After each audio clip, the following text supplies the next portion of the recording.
Hey, it's Ajay. This is day 22 of my 30 days challenge to speak in front of the camera for 10 minutes. I'm doing this for various reasons. One reason is I want to overcome the fear of judgment. I'm very fearful of getting judged by people on the internet. It is also in my real life, and it bugs me a lot. And also, I want to improve my communication skills. I want to be a good communicator, a good storyteller. I want to tell very good immersive stories.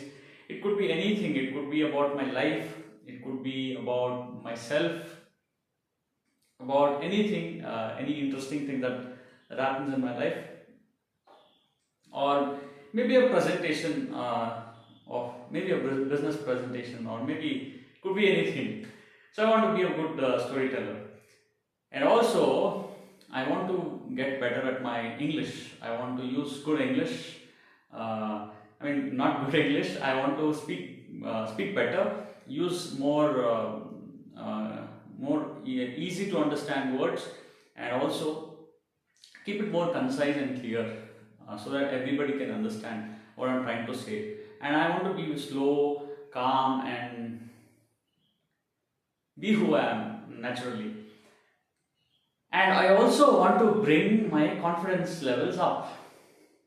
And I also believe that I'm some way achieving it through this process, through this challenge. And I am really grateful for this, and I never expected that something like this would happen. And I'm really thankful for that one video from YouTube which I came across, and I happened to watch that and started doing it right from the same day, and and that's it. The journey has been really good. It is day 22, but it I am left with more 8 days, and I'm really excited to see what else is on my table next after this 30 days. And I could really see the improvement in myself. Uh, I, I, I, I, I, I completely um, believe that this thing will really help. If anybody wants to work on themselves, I'll say this is one of the easiest way to work on themselves, because everybody has a phone which has a camera in it, and you can stick it anywhere and start talking. You not necessarily need to have a tripod. No, you don't need to have any like complex gear or something. You can just start just like me. You can record it wherever you can. Find a comfortable place in the beginning, and then slowly start working wherever you want, wherever you keep it, and then just talk about whatever you feel. And it also is a very cheapest and I'll say no cost therapy, and you can talk whatever you want, be whoever you are, and and you don't have to pay a lot of money for therapy and go out and talk to people. It is a luxury, I would say. If you have money, if you have that time, you can go and go attend a therapy. That would really help. That would be more effective. And I'm not saying this will not be effective. This is also effective, but that would be more concentrated and specific to you. And this is also, since you are working, you have to introspect and then work on it. So there's slight effort that you have to put in, and then you will see the results. Even better than a normal therapy, I would say. And today I have not picked any topic as such, just like any day. I have not picked any topic. And today I want to speak about fear.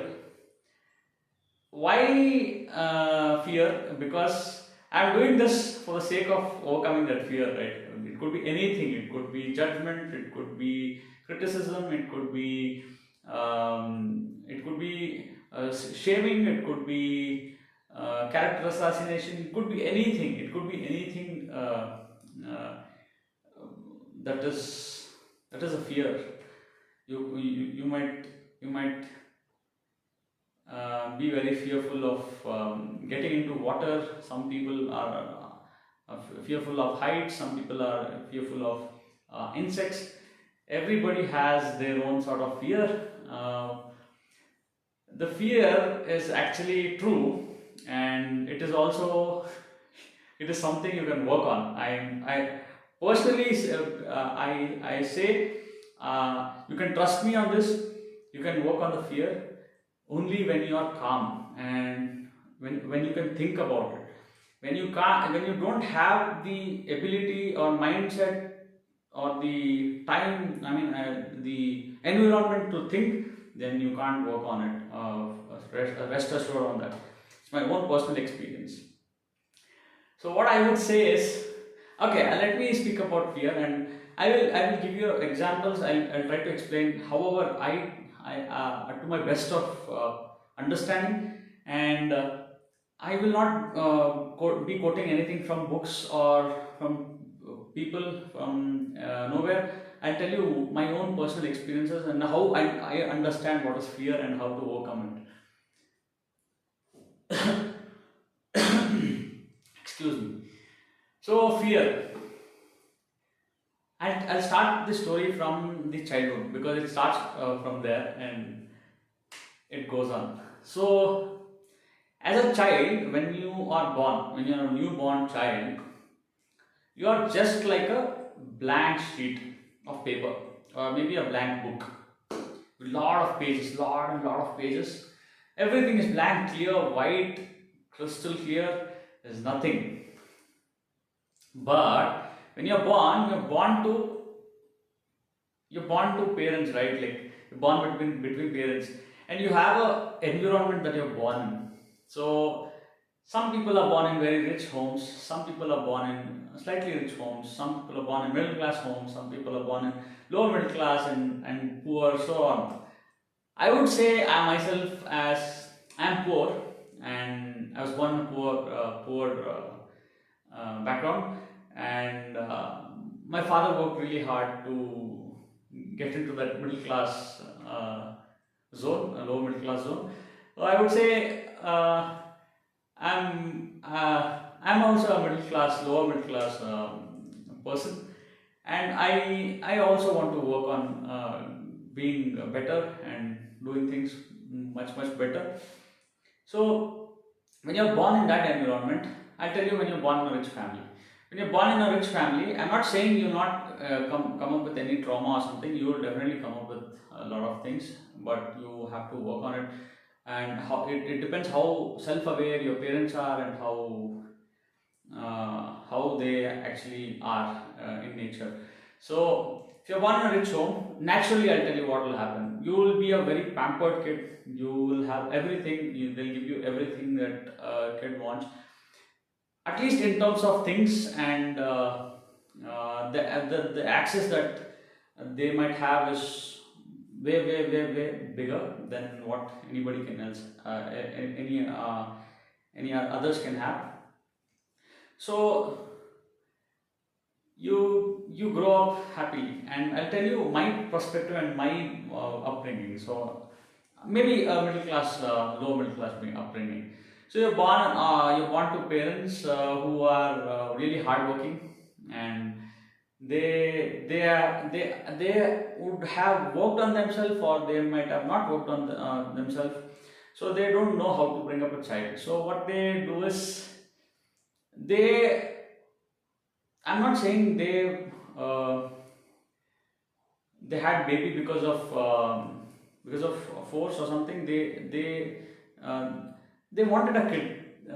They just wanted a kid, that they were very happy about having a kid or something like that, and they start bringing up you, and the environment that you are in, you don't get a lot of things, and you will not have your parents beside you when you want to talk about something, or like, not generally, but to interact. Basically, you as a kid, you will not have anything to talk, but you're building your uh, your abilities slowly, step by step. Maybe you start walking first, or you might say something, amma or something in the beginning. And every kid has their own stages of coming up. So one person might walk very early in their age, one person might talk very early in their age, and one might crawl, one might start playing an instrument very early in their age. So it all depends on the environment as well as on the upbringing. So here what happens is you'll be seeing a lot of things. For example, you see two people fighting in your home, maybe your mother and father, maybe your mother and your in-laws or something like that, and you start seeing them. You start, as a kid, you have immense amount of observation, and you start learning very quickly whatever that is, and you grasp all those things. For example, your father and your mother are fighting every day, and you see that, and you create a perception of your own, like how you should behave in that environment, and your body automatically starts building a boundary for yourself. You start building boundaries which are unhealthy, to be honest, to be very clear. You start building unhealthy boundaries. You try to keep those things away, and you start building coping mechanisms which are not healthy for you. Over a period of time, you start you start you start seeing many other things. You start going to a school. You see a lot of kids inside you. Some might be from a rich family, some might be from a poor family, some might be having access to a lot of toys, stuff like that. You see them, and you create a perception of your own again, and you start building up, and I'll tell you, life itself is very complicated, and keeping your peace is very important. So you start building up, and then you go to college. In school you might be bullied or something. You again build a boundary besides it, because in my days, in my parents' days, they never had any kind of therapy. All these things are called weak, and they call sensitive people, they call weak people, they called a lot of names when you speak about something, and you're called, you're not strong when you cry, and all those things will happen in that surrounding because they don't have awareness of it. And once this happens, start building up. In business, there's a term called break even. I'll tell you what break even is basically. In business, there's a point where you have invested some money into your business, and this break even point is a point where if you reach above the break even point, you're profitable basically. So in your life, there is also a break even point for everything. Maybe for happiness, maybe for sadness, maybe for your self-awareness. For everything, there is a break even point. So this break even point is set to a certain level for every person. It is different for every person, and it opens up in a very different way for every person. So this point, how you would reach this point, I'll tell you. So you go to college next, and you start getting introduced to all this Instagram. Nowadays school kids are aware of all this Instagram, WhatsApp, everything. It's good, it's not good. I'll say it is not good to a greater extent, it is good to only a limited extent. So here what happens, you start seeing all this celebrities. I mean, you see internet, there's only full of celebrities, film stars, people who look very perfect, beautiful, with all like very shiny outfits, cars, bikes and all. And you start building your perception on that, and you start running behind something which is not good. And you run.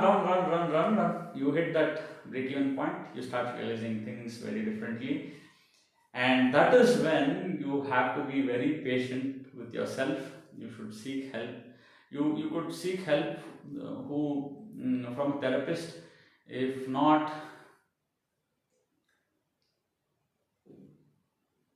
parents are really good with that, but sometimes even they are not aware of it, and they think something is wrong with the kid, and they try to do all other things which will not work. So I would say, find people who you really can trust. And I should say that you should find people who are not in your circle. If people who are in your circle, they start treating you differently, they'll be more prejudiced towards you, and they might put you away, or they might put you in a very different circle. That is very unhealthy again. I believe these days it's not happening that way, but try to find someone very out of your circle, try to find some focus groups or something, and try to speak about it, and they'll give you some suggestions. And here you have to find which is right. I mean, most of it would be right, but your gut feeling says which is right. So follow that and then work on it. Work on it in ways that you think is really helpful. For example, I am fearful of something, so I have started recording video, and this is very therapeutic because I have experienced it. That's why I am trying. I'm suggesting to people and to anybody that is watching this video, and that's the way we can work on it. If you don't know who you are, if you don't know yourself, and if you don't know what traumas you had in the past, you can never be a better person. I mean, I'm not saying you can't be a better person, you can definitely be a good person, but what I'm trying to say is you can't work on anything else apart from what you have. So I'll give you an example. People say that in a lot of books also they've written that if you are fearful of something, go behind it, right? Do things which you are fearful of. I mean, the line is completely right, but I would say it's just the title. It's just the title of the book. It's not even like it's nothing actually. People never explain what is within that concept or topic. When you don't know yourself, you might see, okay, you see this post somewhere, and then you start telling, okay, I'm fearful of this, you'll run behind it. No, you'll hurt yourself more and more, and you're just not giving a shit about you're not even thinking about your break even, and then you're just running behind it. So that will not help you. You will not be more conscious of what you're doing. So rather than that, give some time to yourself, think, and then take steps. Introspect, take steps. And that's it for today. I've spoke everything with my perspective, and I believe it is right. I believe it is right, and that's it for today. And I'm not ending with any proverb or something, because I believe the video is already long, and I've not put up a timer, and I've just spoken about it because I have also gone through something like this. So I'll see you on day 23, and I'm really grateful for what I'm doing, and I'm really grateful for whatever I have. I'll see you on the next video. Bye.